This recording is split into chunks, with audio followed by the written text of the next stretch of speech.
Changing a country isn't easy, but change is inevitable. And the choices we make today will shape our country for generations to come. That's why we've published our first book from Australia Institute Press. What's the Big Idea offers 32 ideas for a better Australia, from leading thinkers such as Bob Brown, Sally McManus, Dr. Emma Shortis, and Professor Brian Schmidt. The essays are a roadmap and a reminder that the solutions exist. Australia just needs the courage to implement them. Visit australiainstitute.org.au or follow the link in the show notes to order your copy of What's the Big Idea today.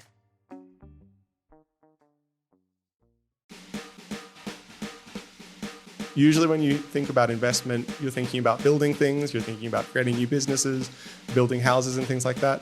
Usually in the housing space, when we talk about investing, we mean swapping houses between rich people. One for mum, one for dad, and one for the country. And there has never been a more exciting time to be an Australian. Budgets are about choices, Fran, and you show what you value through the choices you make. This is coal. Don't be afraid. Don't be scared. The Treasurer knows. I want an economy that works for people, not the other way around. We'll just end up being a third-rate economy, a banana republic. Just follow the money. G'day and welcome to Follow the Money, the Australia Institute's podcast that explains economics, politics and policy in plain English. I'm Ebony Bennett, Deputy Director at the Australia Institute, and after months of speculation, Australia's election campaign is finally underway. On the 3rd of May, you choose the way forward. Your vote has never been more important. Our plan will help get our country back on track. A government I lead will build a strong economy with low inflation. And we will deliver this by reining in the wasteful spending that fuels inflation. Well, the election is on. Minority government is coming, and with the major parties offering about as attractive as a dead fish, you can see why. This election is a choice between Labor's plan to keep building or Peter Dutton's promise to cut. That is the choice. The economy and economic issues are important in any election campaign, but after an inflation crisis, housing affordability being at an all-time low, and the spectre of Donald Trump looming large over our region, Australians' standard of living will be at the heart of the debate from now until election day. So how is the Australian economy travelling? What policies are on the table for voters, and what issues should be front and centre that political leaders are trying to sweep under the rug? Joining me to discuss these issues is Australia Institute Senior Economist Matt Grudnoff. G'day, Matt. G'day, Eb. And Jack Thrower, researcher at the Australia Institute. G'day, Jack. G'day, Eb. So, Matt, I want to come to you first and just talk big picture about where the Australian economy is at the moment. We've just had a budget. What are kind of the top line figures that people care about during an election when it comes to our economy? Yeah, it's kind of a mixed bag at the moment. On the good side, unemployment has remained fairly low, despite the fact that the RBA has jacked up interest rate, and despite the fact that the RBA would really like unemployment to be higher than it is. It's actually been reasonably low. Inflation looks like it's now under control. It's well and truly within the RBA target band, and it doesn't look like it's going to take off very soon. But on the downside, interest rates remain restrictive, which is economists talk for it's designed to slow the economy down. So they're high enough so that they're slowing the economy down. And that means that economic growth is really weak, and that consumer spending in particular, how much households spend, is quite low. As expected, the RBA has kept the cash rate on hold at 4.1%, so no surprises. The board did not explicitly discuss a rate cut. There is an overwhelming expectation of a rate cut in May and in subsequent months. Inflation pressures remain and cost of living pressures are still very real. And so the Reserve Bank, as we're recording this, has just announced that it is keeping rates on hold. Why has it made this decision, and how do you think that will land with voters? They've made this decision because they're idiots. No, look, they should have cut. Why should they have cut? Well, they're targeting the headline rate of inflation between 2% and 3%. And the headline rate of inflation right now is 2.4%. The underlying rate, which they're not targeting, but basically says where inflation is going, is coming down. It's 3.2%, but it's certainly coming down and coming down fairly rapidly. So there's no reason why the RBA shouldn't cut. Why haven't they cut? Well, they haven't cut probably because they're terrified that inflation might take off. They have this weird model of the economy that has shown that it hasn't really worked in recent years, where they're worried that because the unemployment rate is low, as I just said, they believe that that's going to set off wages, which will then set off inflation, despite the fact that we have almost 10 years of history to show that that isn't the case. They're still worried about that. And because they're still worried about that, they're really reluctant to cut rates. And the government has put in a series of measures that were really designed to tackle inflation. You mentioned that it's kind of coming down, but how has the government performed overall on tackling inflation and getting it under control? Very well. Inflation has come down steadily from the peak. Inflation across the world has come down, but Australia's seen inflation come down at a fairly rapid rate. The kind of policies they've used have been to lower people's electricity bills and things like cheaper medicines, which is also a part of how we measure inflation, and a number of other things that are basically targeted not just to give households relief, that is not just to make it easier for them in this time when they're being crushed by particularly housing costs, but it also directly lowers inflation because they're directly lowering prices. So they've probably done a pretty good job.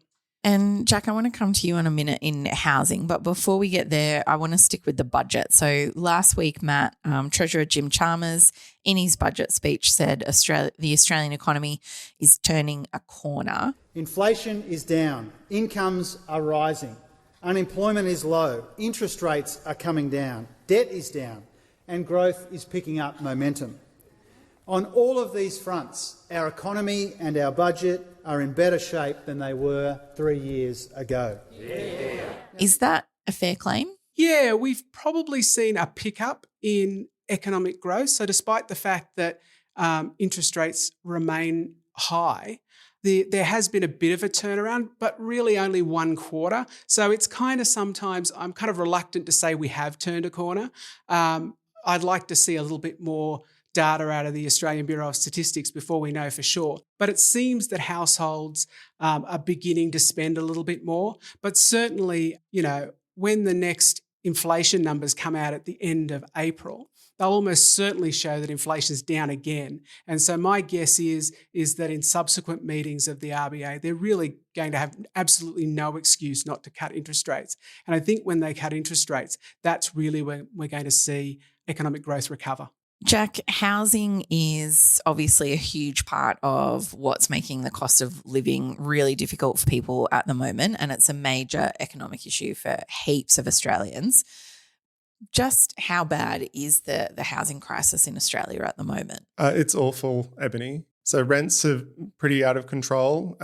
One analysis showed that no one on certain welfare benefits can afford any rentals when they had a look at the asking rents. House prices continue to be out of control and locking many people out of the housing market, particularly people in younger demographics.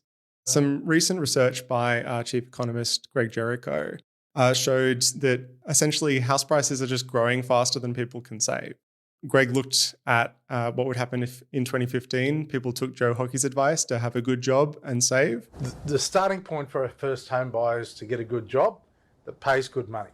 If you've got a good job and pays good money and you have security in relation to that job, then you can go to the bank and you can borrow money. If housing were unaffordable in Sydney, no one would be buying it. Just get a good paying job. That's all you need to do. Well, yeah, exactly. So if you take that advice and you're earning an average full-time income and you are saving 20% each year, Greg's research basically shows that you've barely made any progress, that the size of deposit that you need keeps growing and your savings just aren't growing fast enough to really fully closed that gap. So you're not nearly as close as you should be. Yeah, so no matter how much you save, it's just always kind of out of reach, that 20% deposit. Yeah, and this model that he used assumed that you had a reasonably good job, you were working full time, you were saving 20% of your income, and you weren't using that 20% to spend on any other crises that might hit your life or other expenses you might have, and you were properly saving it, putting it into an interest-earning account and all these things, and still just keeps running out for people. So the coalition has promised to relax home loan rules as part of its efforts, I think, to make housing more affordable, but that's against the urging of the Australian Prudential Regulatory Authority.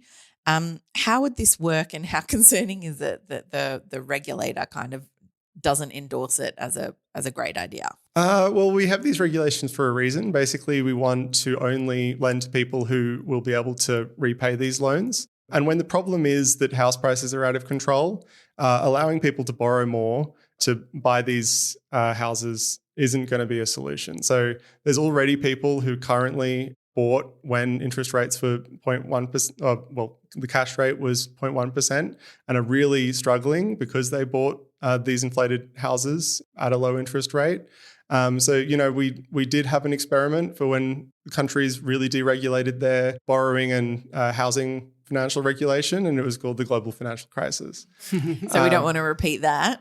You'd have thought that, we would try to avoid something like that. And essentially, when the problem is that the prices are out of control, allowing people to borrow more, including people that are already affording these things. So Matt makes the point that for allowing everyone to borrow more, basically we're just giving everyone more money, and we're just pumping up house prices even more. Yeah, imagine, Eb, the three of us are in an auction before they change the prudential standards. Yep. And we have an auction, and Eb, you win because you're willing to pay more.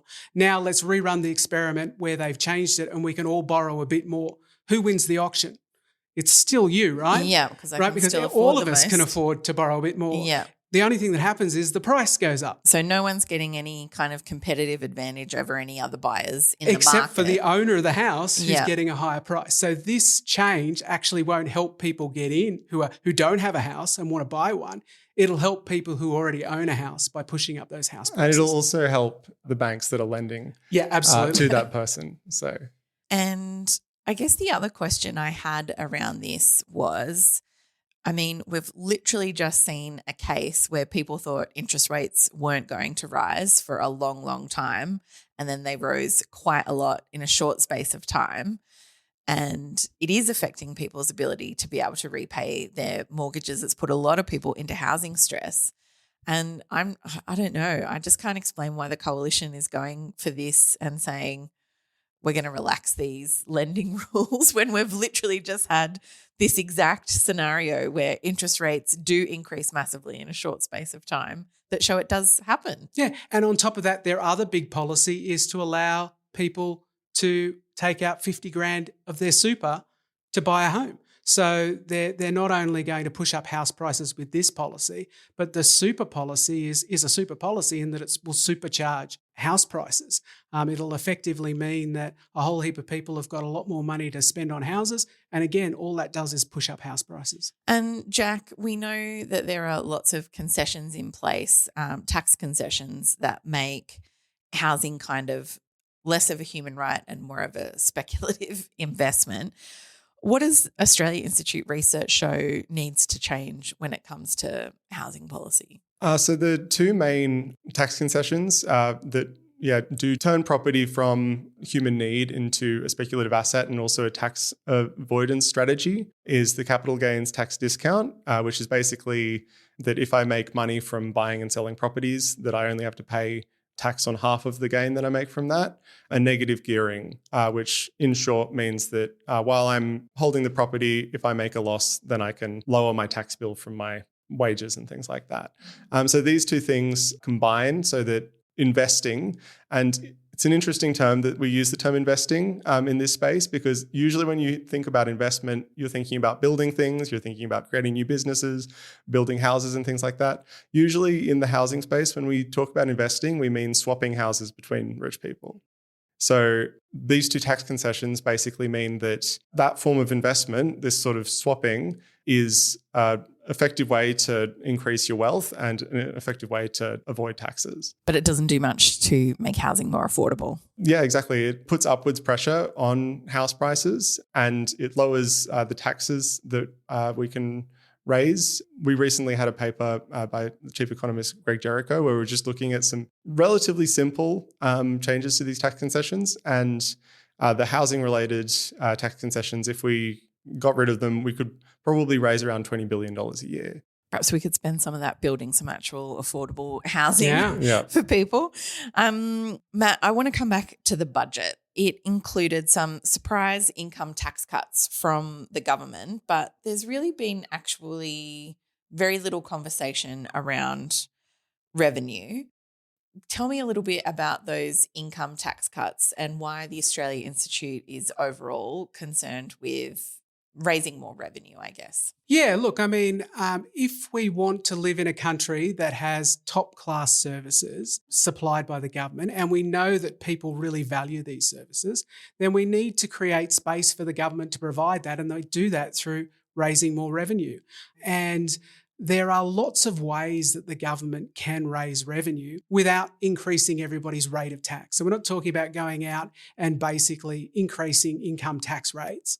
We're talking about closing tax loopholes. Jack just mentioned the capital gains tax discount and negative gearing. You know, you could raise $10 billion doing some fairly kind of modest changes to those. There is also superannuation tax concessions. Sure, superannuation encourages people to save for retirement, but there are a whole lot of people, in fact, the majority, are getting tax concessions who will never be eligible for the age pension, who are really just using it as a vehicle for reducing their taxation. So these are the small group at the top who have enormous amounts of money in their superannuation account. There are accounts with $100 million in their super account. Now, that's not for a retirement income. That's to avoid tax. And so there are all these really easy ways we could raise additional revenue, which is really just clamping down on tax loopholes that wealthy people have used to avoid paying tax. Speaker, tonight the government is proud to be delivering more tax relief. Every Australian taxpayer will get a tax cut next year and the year after to top up the tax cuts which began in July. This will take the first tax rate down to its lowest level in more than half a century. And I want to come back to these income tax cuts. That seems to be the key kind of cost of living measure that the government is proposing. That comes on top of the stage 3 tax cuts that they reformed and delivered thanks to us last year, thanks to a lot of Australia Institute pressure. But I guess, you know, overall, we have questioned the size of income tax cuts. We're in different economic circumstances than we were when Scott Morrison first proposed those massive stage 3 tax cuts. But the coalition, on the other hand, has said it's going to knock those income tax cuts back. It won't support them. And instead, it's going to look at delivering people relief by reducing, I think, the excise on petrol. Is that right? That's right, yep. Can you just talk to me a little bit about who actually benefits in each of those scenarios and how well targeted they are for cost of living relief? Yeah, so the tax cuts are for everybody who pays tax. So they're actually lowering the lowest rate of tax. And the way our marginal tax rates work is that everybody gets the tax-free threshold. So the first $18,200 of everybody's income, from the poorest person to the richest person, or the highest income to the lowest income person, $18,200 tax-free. And then we go into the first tax bracket, and then from $18,200 to $45,000, they pay 16% tax, and that's the tax rate that they're going to lower. First to 15%, and then to 14%. So that means that it's actually well targeted because it benefits low-income earners as well as high-income earners.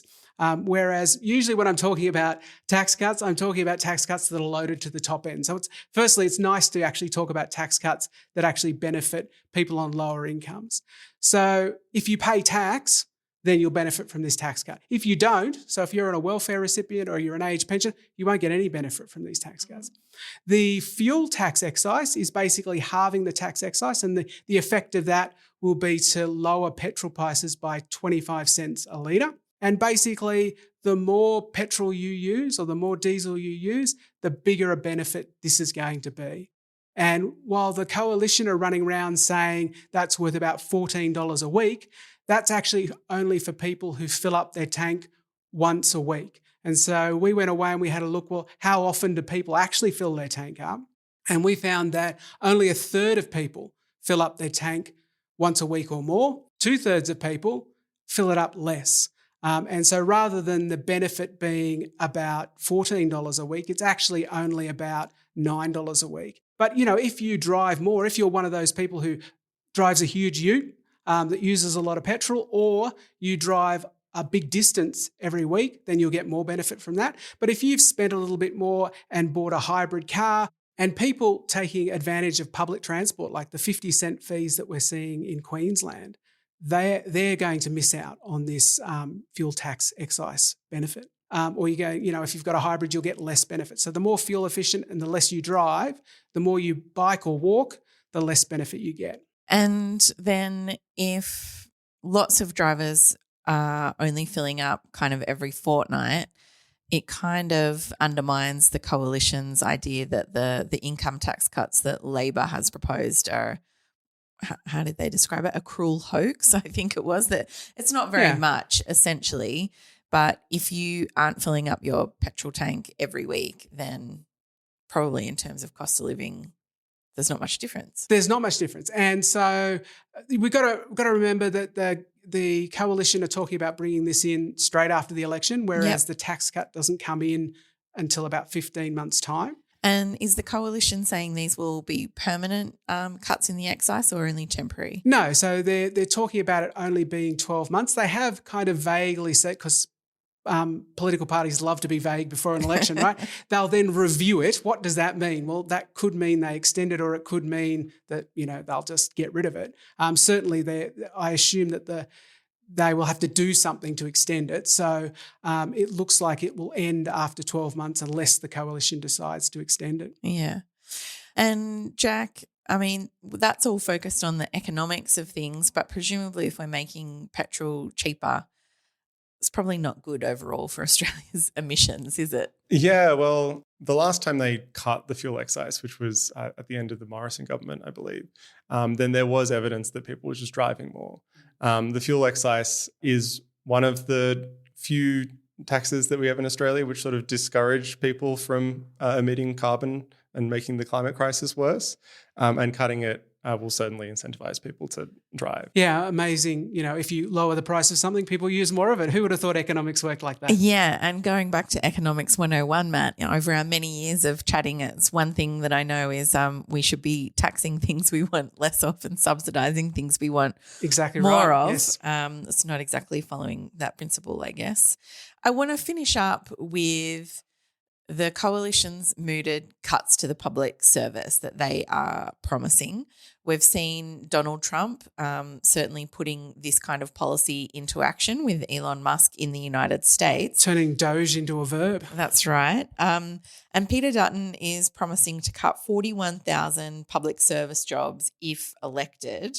And just as in the United States, public sector cuts like this are often justified with claims that the private sector delivers things more efficiently.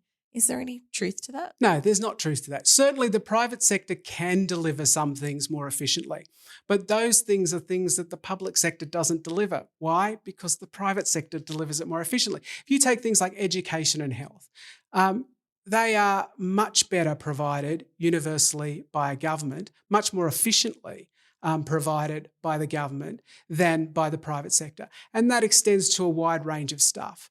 And look, I mean, the advantage of having the public sector provide it is also that it's able to provide it to those who actually need it. So there's lots of things that we have that we want to hand out to everyone, regardless of how much they earn. Healthcare is a classic example. Do you really want somebody who's bleeding to death to not get care because they don't have enough money for that care?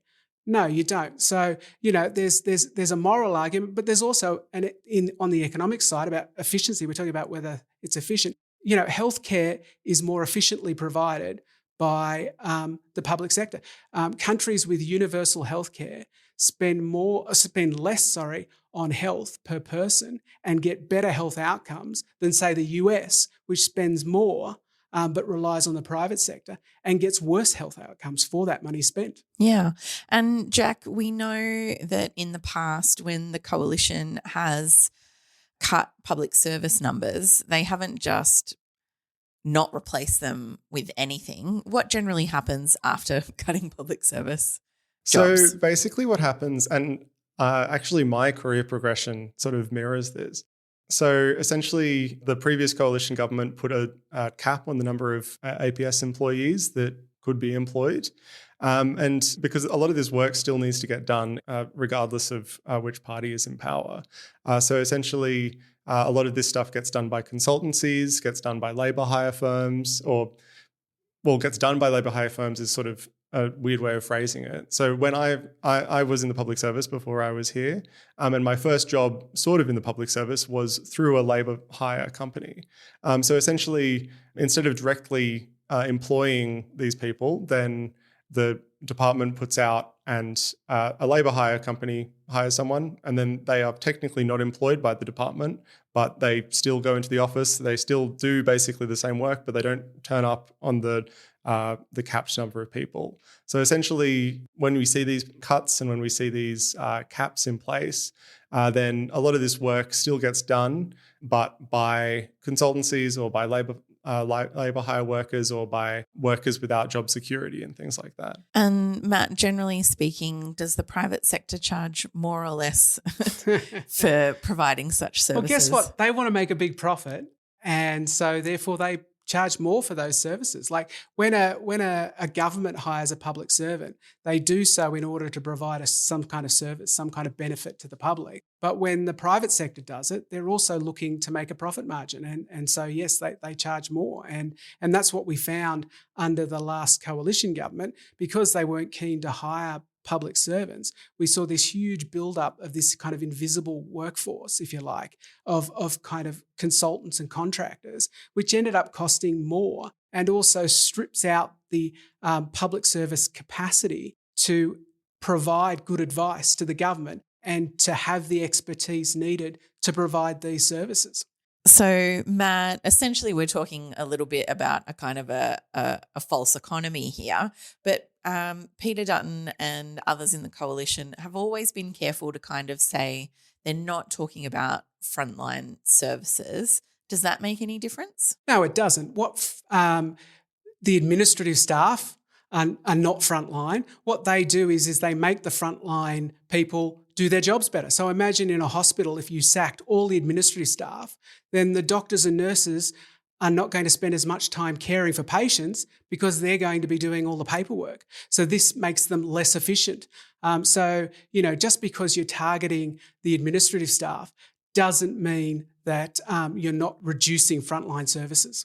And after this election, one of the scenarios that is possible, if not likely, is that we'll end up in a minority government situation where the crossbench perhaps shares balance of power in one or both houses of parliament. We haven't seen a huge appetite, for example, for big economic reforms or even modest kind of tax reforms from governments in recent years, apart from the stage 3 tax cuts, really, which perhaps we wouldn't characterise as a reform. Lower taxes are not tax reform. It's not a tax reform. Do you think that the new parliament, do you think there's hope that we might have a bit of appetite for a bit more tax reform to tackle some of these structural issues that haven't really been given the attention they deserve thus far? Yeah, look, I certainly hope so. You're right. We haven't seen much tax reform at all, not from the current Labor government or the previous coalition government. I think both the major parties have shown that they don't have any appetite for this kind of thing. So, yeah, I am hopeful. A lot of the smaller parties and the independents that are currently in Parliament, the ones that are likely to have balance of power, and obviously there may well be more independents and others coming into Parliament, but a lot of them have talked about the kind of reform they're interested in. And let's hope that they give this kind of risk-averse Labor government, if it's a minority Labor government that gets elected, gives them some backbone and gives them some cover to be able to actually take the step to make some of these reforms, because there are big problems in Australia that are not being addressed at all. We are just tinkering around the edges. I'm talking about the climate crisis and the housing are probably the two biggest. And both of those need proper changes in order to tackle those real problems. And currently, both sides of government seem completely unable or unwilling to do that. Well, I guess it depends how people vote in the election. So stay tuned on that. Thanks for joining us, Matt and Jack.